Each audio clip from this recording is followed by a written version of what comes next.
দুঃখ ভারাক্রান্ত মন নিয়ে আপনাদের সামনে হাজির হয়েছি।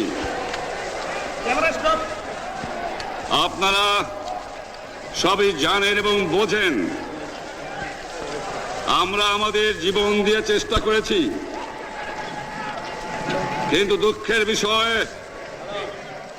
আজ ঢাকা, চট্টগ্রাম, খুলনা, রাজশাহী, রংপুরে আমার ভাইয়ের রক্তে রাজপথ রঞ্জিত হয়েছে। আজ বাংলার মানুষ মুক্তি চায়, বাংলার মানুষ বাঁচতে চায়, বাংলার মানুষ তারা আজ তার অধিকার চায়।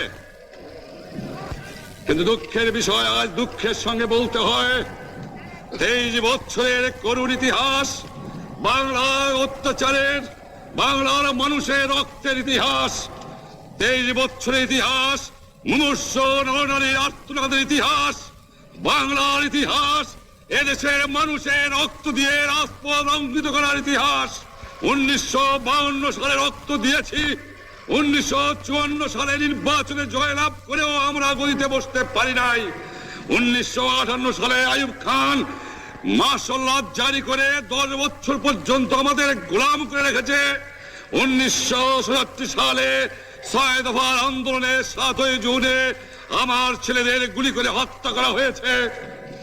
1969 সালে আন্দোলনে আইয়ুব খানের পতন হওয়ার পরে যখন ইয়াহিয়া খান সাহেব সরকার নিলেন, তিনি বললেন দেশে শাসনতন্ত্র দেবেন, গণতন্ত্র দেবেন, আমরা মেনে নিলাম।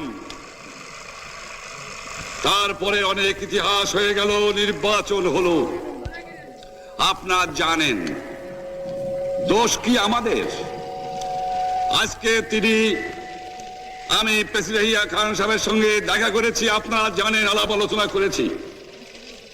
আমি শুধু বাংলার নয়, পাকিস্তানের মেজরিটি পার্টির নেতা হিসাবে তাকে অনুরোধ করলাম 15 ফেব্রুয়ারি তারিখে আপনি জাতীয় পরিষদের অধিবেশন দেন।